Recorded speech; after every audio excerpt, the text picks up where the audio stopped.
Hi everyone, it's Chris. Welcome to Tom's Consulting channel. As our clients prepare for case interviews, I wanted to offer some perspective. The first thing to remember is it is not what the consultant wants to do. Let's begin by acknowledging that conducting a case interview is not a pleasant experience for an interviewer in most cases. It is not why people become strategy consultants. The greatest case interviewer does not necessarily become an engagement manager, let alone a partner. When a consultant is being assessed every few months, their phenomenal case interview skills will not save them from mediocre engagement feedback. Running a case interview is not what the consultant wants to do. It is not why a consultant is primarily rewarded and promoted. The very best consultants are unlikely to be conducting interviews in the first place. They would be with clients. Case interviews take consultants away from engagement teams and away from clients. No client ever uttered the words, I respect Amy because she flew to Boston for 2 days to conduct MBA interviews. To a client who is engaged in consulting interviews, it is a distraction. And it is not a cost that they want to bear. The next thing I want you to remember is that consultants will want to use cases that they know. Consultants are tired. Consultants are behind schedule. They are overworked and they are overwhelmed. Consultants do not have sufficient time to prepare. If a consultant could do it, they would spend all the time working on client work and never prepare for a case interview. They would simply create a case interview based on something they know, some previous engagement. Another thing to keep in mind is that a failed case interview is not always your fault. Companies expect responses immediately. An interviewer is not supposed to read and respond to emails, but it is bound to happen. An interviewer should be able to multitask if they choose to read and respond to emails. But interviewers are tired and sleep deprived. They often may miss things or not hear something you said in an interview. Interviewers would rather fail you than admit they made a mistake. Can you think of any situation where an interviewer admitted they actually made a mistake during a case interview? Interviewers should take the time to help you. They should give you the benefit of the doubt. They should have no prejudices. They should not discriminate against gender, race, schools, and other forms of pedigree. But interviewers are human. They do and they will. I mention this because too many clients only focus on themselves in a case study interview and assume the interviewer is a perfect person who is totally focused on them and with a razor-sharp intellect. They are not. They are only human. And even if the day they meet you is a very good day for them, they still will most likely make some mistakes. Let's talk about defensive case interview techniques. Knowing all of the things that we discussed, you need to practice defensive case interview techniques. Like defensive driving, in this approach, you expect the worst and run the case interview by taking charge to help the interviewer help you. If the interviewer is in a bad mood, take charge of the energy in the room and keep things pleasant, conversational, and moving along. Listen to how a cell managed a tough McKinsey interviewer in the final session with a cell which we made available, at least temporarily, on our YouTube channel to help you with your case interview preparation. I will link in the description below. Knowing how busy and unprepared most interviewers are, take the time to speak clearly and offer your assumptions and inferences versus waiting for the interviewer to guide you. Do not be thrown off by an interviewer who is checking emails, typing emails, or eating lunch. They are human. They should not, but it is far worse to have a consultant suffering from a low blood sugar in an interview. Because if things go wrong, they will blame you. Make it pleasant for the interviewer. Make sure they can read your exhibits. Help them understand your thinking by offering succinct explanations and offering them options. Answer their questions. Don't give them what a case book told you to give them if it does not answer their question.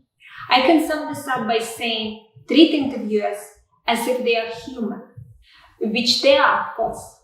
They are not perfectly programmed robots who do everything correctly. And the same advice applies to you. Every client tries to avoid a mistake. And should clients make a mistake, they act like the case interview is over and they have failed, and therefore there is no point to go any further. Try this approach. Rather than practicing to avoid a mistake, practice what you will do when you will make a mistake. You should not apologize because it doesn't do anything. It's not helpful, but rather focus on immediately fixing it and moving on. Assume you will make a mistake. Accept this and have a plan. You will rarely be failed for a mistake unless the mistake is truly obvious, you did not spot it yourself, and you failed to correct it when it was pointed out to you. 3 minutes spent apologizing is 3 minutes wasted. 3 minutes wasted not solving a case. Leaders don't take the time to belittle themselves. They act. Don't worry so much about mistakes as well. While consulting firms usually point them out when offering feedback, because it's an easy thing to point out, far more clients fall due to lack of proper structures, critical thinking, judgment, and fit. Your job is not to pass the case study interview. Your job is not to solve the case. Many interviewees will achieve this goal and fail to get an offer. Your task is to make this such a pleasant experience for the interviewer that you will leave them with no doubt that they want to work with you and that you can be placed in front of any client. You can only do this if you take the time to think about the interviewer as a person. It's not about you. You may not even complete the case, yet you could still easily obtain an offer if you prove you have the skills to think critically. Communication, MECE, 80-20, hypothesis, prioritized branches are like ingredients. If you have the perfect ingredients but assemble them in the wrong way, you will have a bad dish. So take the time to learn how to use them conversationally versus just ticking the boxes off as you use them. Always remember that many things lie outside of your control. Firms and offices are driven by economics. If an office can only afford to hire 3 people and 6 people were exceptional, unless the firm found a way to defy the laws of economics, only 3 people will be hired. Overall hiring numbers are driven less by case performance and more by the general economic environment. There is a reason consulting firms hire more in strong economic environments and hire less and fire more during weak economic growth.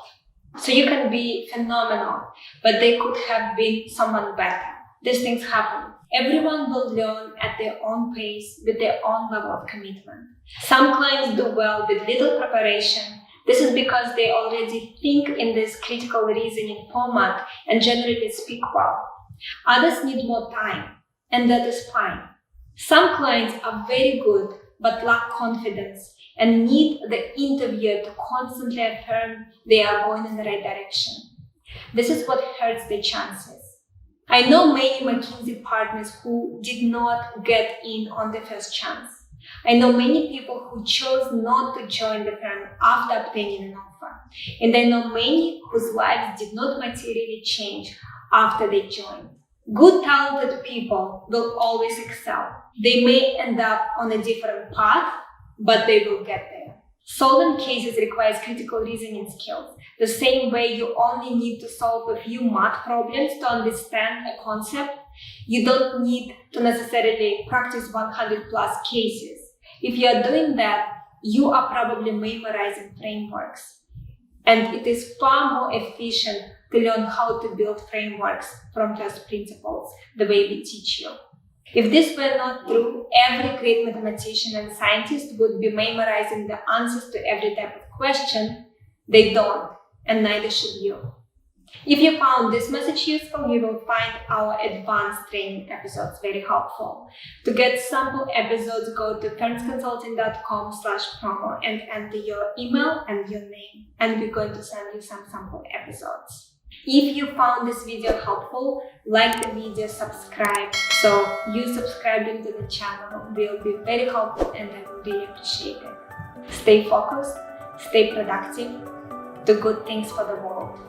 And I'm looking forward to see you next time.